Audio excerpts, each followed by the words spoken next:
ওহ, একটু আয়েশ করে ঘুমোচ্ছিলাম, তা না চেঁচামেচি করে দিল ঘুমটা ভাঙিয়ে।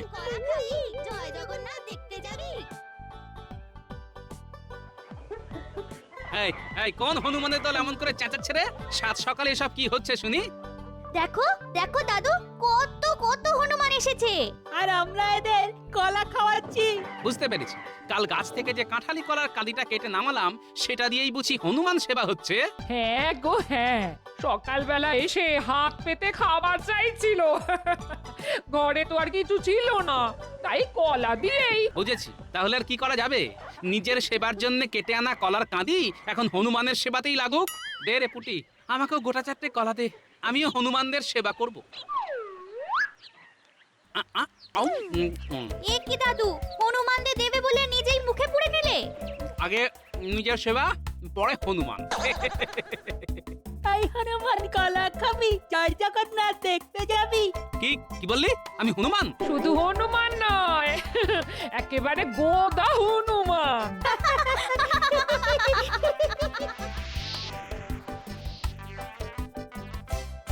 শোনো মন্ত্রী, যার জন্য তোমাকে গোপনে ডেকে পাঠিয়েছি, দেখো গোপালের বড্ড বুদ্ধির অহংকার।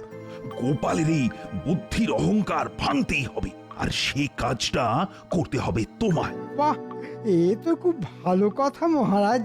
দেখবেন বুদ্ধির খেলায় ওকে ঠিক কাজ করে দেব। আসলে তোমাদের এই রানীমার সঙ্গে আমার বাজি হয়েছে। তোমাদের রানীমার মতে গোপালের মতো বুদ্ধিমান শুধু এই কৃষ্ণনগরী কেন, ভূভারতে আর দুটি নেই।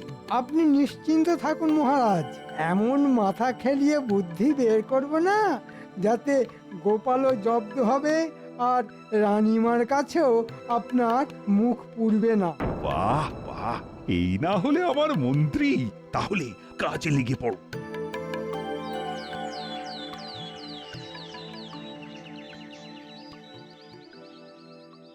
আচ্ছা মন্ত্রী, এই গোপালকে কি যেন বলবে বলেছিলে তুমি? হ্যাঁ হ্যাঁ হ্যাঁ হ্যাঁ হ্যাঁ, মনে পড়ে গেছে। আচ্ছা গোপাল, তোমার মাথায় টাক কেন? তাই তো হ্যাঁ, গোপালের মাথা ভর্তি চুলের বদলে টাক কেন? কি আপদ, এটা একটা কথা হলো নাকি? আমার মাথায় টাক পড়লো কেন সেটা আমি কি করে বলবো? আরে তোমার মাথা জোড়া টাক, আর তুমি বলবে না?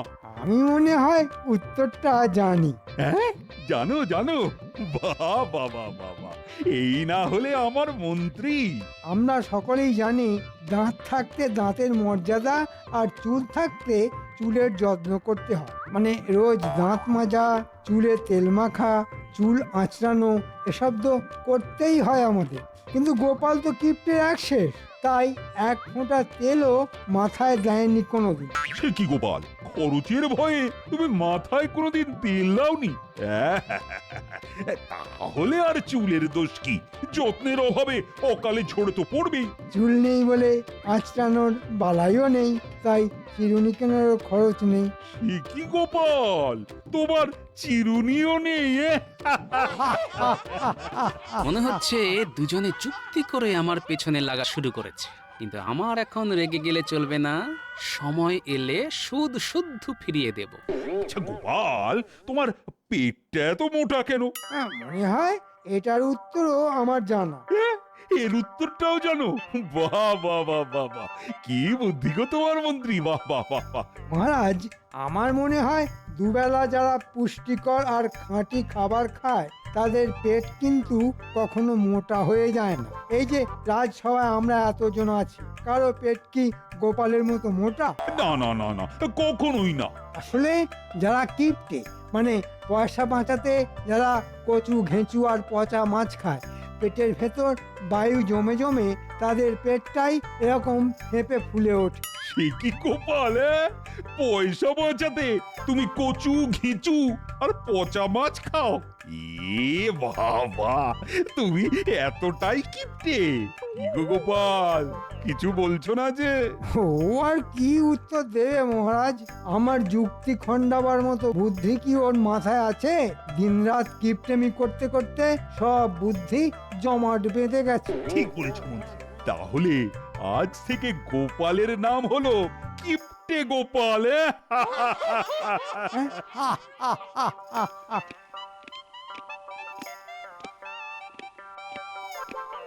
মহারাজ মহারাজ, এক দল হনুমান এসে আপনার ওই ফলের বাগান একেবারে তছনছ করে দিচ্ছে। সে কি? চলো তো দেখি।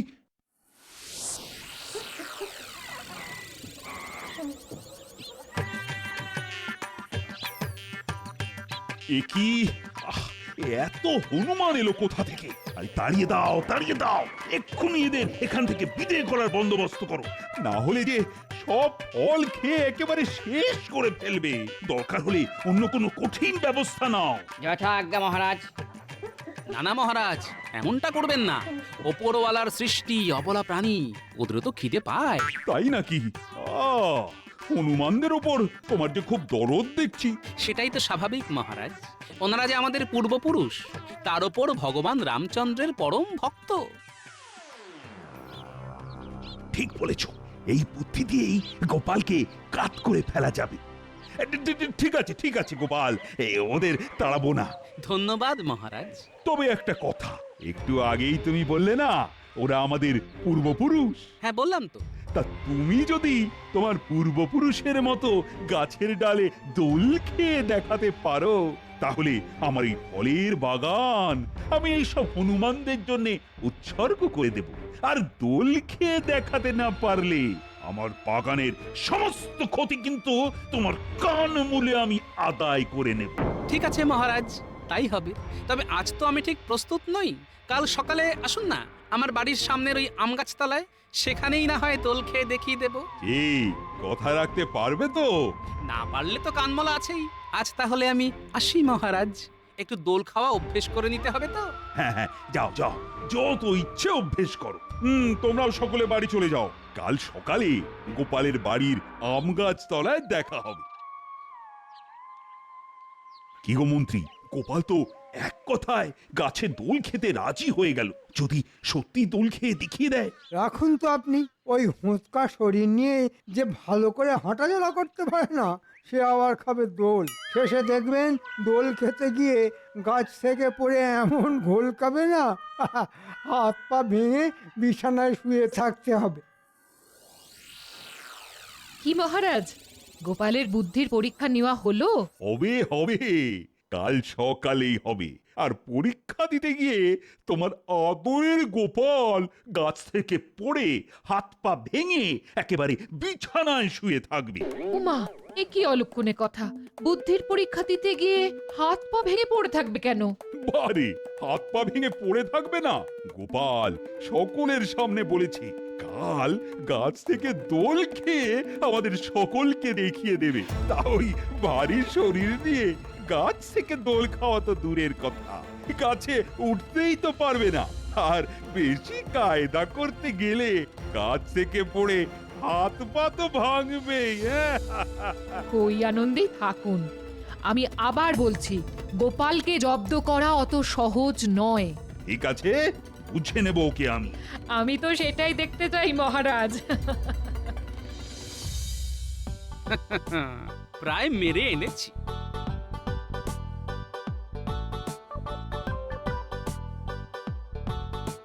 এটা কি বানাচ্ছো গো দাদু? দোলনা রে দোলনা, এই দোলনা থেকে আমরা সবাই দোল খাবো। কি মজা কি মজা! আমি দোল খাবো আর এরা ঠেলবে। তোকে ঠেলতে আমার বয়েই গেছে। আমি দোল খাবো আর তোরা ঠেলবি। ইস, শখ কত!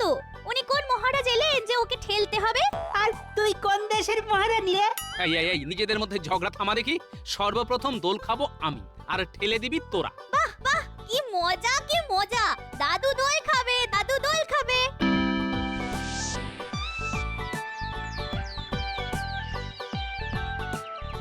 আজ দেখব গোপালের কেরামতি, কি করে গাছে উঠে দোল খেতে পারে। আমি আবার বলছি মহারাজ, গোপালের দ্বারা এই কর্ম হবে না, কারণ গোপালের পুরুং পারুং সব মুখে, তাই গোপাল আজ হারবেই। কি জানি বাবা, গোপাল কি করে হারবে? সে তো সবই পারে, তাই এটাও মনে হয় পারবে। তুমি চুপ করতে সাবা কই, সব সময় গোপালের হয়ে কেতন গেও না তো। সুপ্রভাত মহারাজ, আসুন আসুন। গোপাল, তুমি? আমি কিন্তু কথা রেখেছি মহারাজ। আমার পূর্বপুরুষদের মতো মহানন্দে গাছ থেকে দোল খাচ্ছি। শুধু পূর্বপুরুষদের থেকে আমার বুদ্ধি একটু বেশি বলে ওদের মতো গাছের ডালে না উঠে গাছের ডালে দোলনা লাগিয়ে দোল খাচ্ছি। মহারাজ ইচ্ছে করলে আপনিও আমার সঙ্গে দোল খেতে পারেন। যা চলে, গোপাল তো বুদ্ধির জোরে ঠিক আমাকে জব্দ করে দিল। কি মন্ত্রী, এ তো এককাল মাছি হয়ে গেল। বলি এবার কি হবে? কি হলো মহারাজ? আরে বাবা, মন্ত্রী মশাইয়ের সাথে গুজুর গুজুর না করে দোলনায় দোল খান। খেলে শরীর মন সব হালকা হয়ে যাবে। না না, মানে আমি দোল খেতে পারবো না। কেন মহারাজ? বুদ্ধির খেলায় আমাকে ঘোল খাওয়াতে পারলেন না বলে মন খারাপ হয়ে গেল? হ্যাঁ, তুমি চুপ করো তো গোপাল। ঠিক আছে ঠিক আছে, তাহলে আর একটা মাত্র কথা বলেই চুপ করে যাব। মহারাজ, আপনার ওই সাধের ফলের বাগান তাহলে আমার পূর্বপুরুষদের দিয়ে দিচ্ছেন তো? হ্যাঁ হ্যাঁ, দেবেন দেবেন। তবে তবে আর একটা কাজ করে যদি দেখাতে পারো। বলেই দেখুন না, ঠিক পারবো। ভালো করে ভেবে বলো গোপাল, না পারলে কিন্তু মহারাজ তোমাকে এই কৃষ্ণনগর থেকে তাড়িয়ে দেবেন। আরে এত রহস্য না করে বলেই ফেলুন না কি কাজ। মহারাজ, তাহলে বলেই ফেলি। মন্ত্রী এবার হয়তো একটা জবরদস্ত কোনো মতলব এঁটেছে। বলে ফেলো বলে ফেলো মন্ত্রী, বলে ফেলো। কাল সকালের মধ্যে মহারাজ ও রাজ্যের পক্ষে সব থেকে বিপজ্জনক লোকটিকে আটক করে রাজসভায় এনে হাজির করতে পারবে? গোপাল হয়তো নবাবের কথা ভাবছে, আর তার সাথে এরকম করতে গেলে জামার খাবে না, বুঝবে তখন মজা। আহ, আহ, আহ, আহ। কি গোপাল, পারবে তো? এ তো খুব সোজা কাজ। কাল সকালেই তাকে বস্তাবন্দি করে নিয়ে আসবো আমি মহারাজ। তাহলেই তোমার পূর্বপুরুষ আমার ফলের বাগান পাবে। চলে এসো সবাই। আমিও কি আপনার সাথে আসবো মহারাজ? না, কচি খোকা সেজে যেমন দোল খাচ্ছিলে তেমন দোল খাও।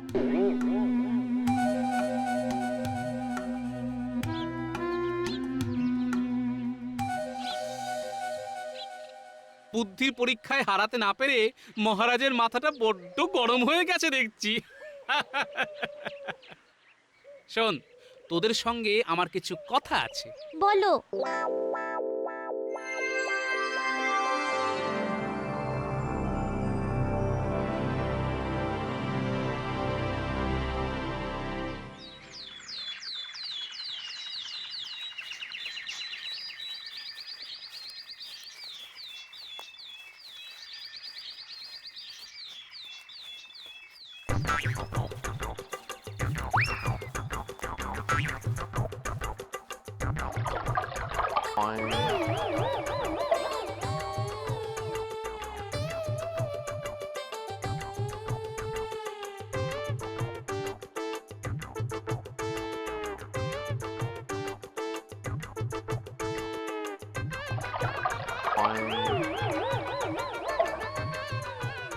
আজ সকাল হতে না হতেই পেটে চাপ পড়েছে।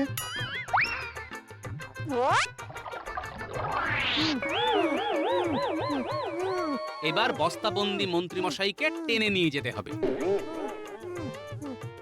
এই ও মারো, অর্থরা হেইও, এই ও মারো, এই ও। অর্থরা হেইও। আজ গোপাল সেই বিপজ্জনক লোকটিকে রাজসভায় এনে হাজির করবে। গোপাল যদি সেই বিপজ্জনক লোকটিকে ধরে আনতে পারে তাহলে আমাদের সকলের হাড় জুড়োয়। কিন্তু কিন্তু গোপালের এখনো দেখা নেই কেন?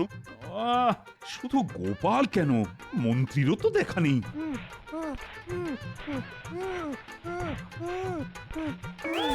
এই নিন মহারাজ, আপনার আর আমাদের রাজ্যের পক্ষে সব থেকে বিপজ্জনক লোকটিকে বস্তাবন্দি করে নিয়ে এসেছি। রক্ষী, আদেশ করুন মহারাজ। বস্তার মুখ খুলে ভেতরের লোকটাকে বাইরে বের করো।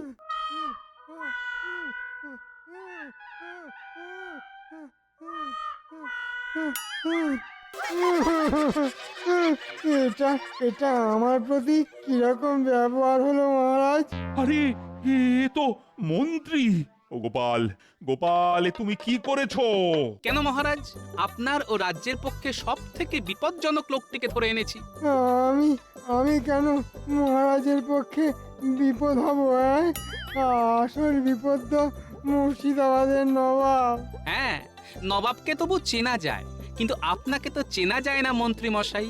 বন্ধু সেজে আপনি যে বহুবার মহারাজকে চরম বিপদে ফেলার চেষ্টা করেছেন তার প্রমাণ তো অতীতে আমরা অনেকবার পেয়েছি মন্ত্রী মশাই। কি মহারাজ, ঠিক বলছি তো? ওরে বাবা, গোপাল যে উল্টো চাল চেলে মন্ত্রীকেই এইরকম বিপদে ফেলে দেবে, এটা তো ভাবতে পারিনি। হ্যাঁ, মানে এটা হয়তো তুমি ঠিকই বলছো গোপাল, কিন্তু সাত সকালে এভাবে মন্ত্রীকে ধরে আনা কি তোমার উচিত হয়েছে বলো তো? হ্যাঁ, তার উপর সকালের ইয়েটাও করতে দেয়নি। মহারাজ, আমি আর এসবের মধ্যে নেই। এরপর গোপালের পেছনে লাগতে গেলে ও হয়তো আমাকে আকাশের তারা করে ছেড়ে দেবে। তবে বাবা, ওরে বাবা, কি প্রচণ্ড বেগ আসছে! ওরে বাবা, আমি পালাই মহারাজ, আমি পালাই। ওহ, গোপালকে এবারও বুদ্ধির খেলায় হারাতে পারা গেল না। তবে আমিও ছাড়বার পাত্র নই। মন্ত্রী কি যেন বলে গেল না, আকাশের তারা।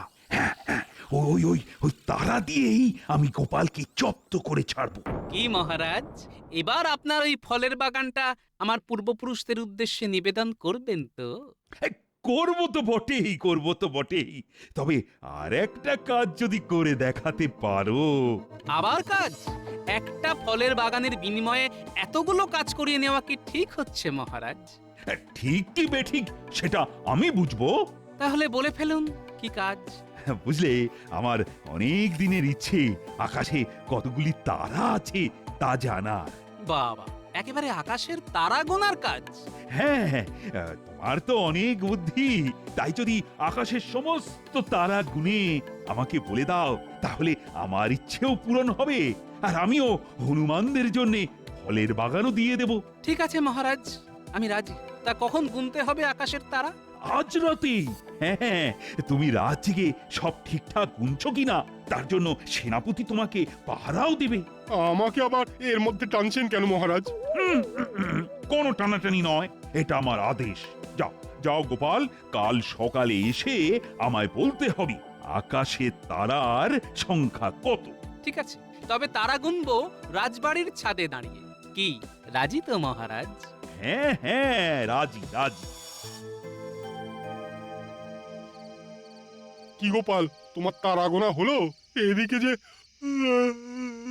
আমার যে খুব ঘুম পাচ্ছে, একটু ঘুমিয়েই নি। শোনো গোপাল, এইসব কথা আবার মহারাজকে বলো না যেন। হ্যাঁ, আরে খেপেছো নাকি? কাল সকালে আমি তো শুধু মহারাজকে একটা কথাই বলবো, রাতের আকাশে তারার সংখ্যা কত।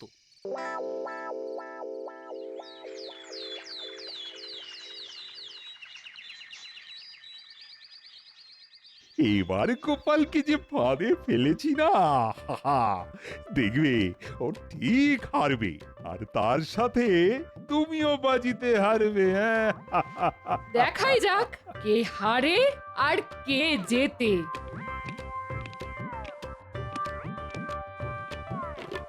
ভেতরে আসবো মহারাজ? হ্যাঁ, এসো। তা রাত জেগে আকাশের সব তারা গুনেছো তো?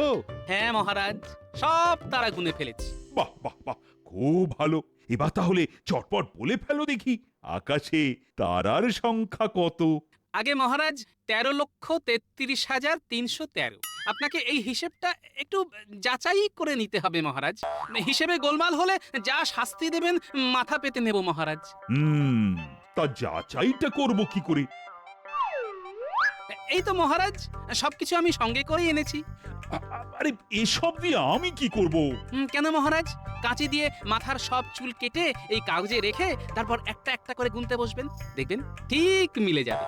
আর না মিললে শাস্তি তো আছেই। ও হ্যাঁ, শেষ রাতে বেশ কিছু বাচ্চা তারাও চোখে পড়েছে আমার। মোট 4014। আপনার গোঁফ কেটে সেই সংখ্যাটা মিলিয়ে নেবেন কিন্তু। এ কি করে সম্ভব? কেন সম্ভব নয় মহারাজ? আমি যদি সারা রাত জেগে আকাশের তারা গুনতে পারি, তাহলে আপনি কেন চুল গোঁফ কেটে সেই সংখ্যাটা যাচাই করে নিতে পারেন না? এই নিন কাঁচি, কাটুন চুল আর গোঁফ। নিন কাটুন। আমি বাবা পালাই। পালাতে তো দেব না মহারাজ। চুল গোঁফ তো আপনাকে কাটতেই হবে। কি হলো মহারাজ, কার্টুন কার্টুন? আমায় আমায় রেহাই দাও রানী। আমি স্বীকার করছি, গোপালের মতো বুদ্ধিমান লোক শুধু এই কৃষ্ণনগরে কেন, ও ভারতে আছে বলেও আমার জানা নেই। কিন্তু এই বুদ্ধিমান লোকটা যে বড়ই সঙ্গতিহীন মহারাজ। মানে বেতন যে বড় কম। ঠিক আছে ঠিক আছে, এই মাস থেকে তোমার বেতন আমি দ্বিগুণ করে দিলাম, আর সেই সাথে হনুমানদের জন্য আমার সাধের ফলের বাগানও।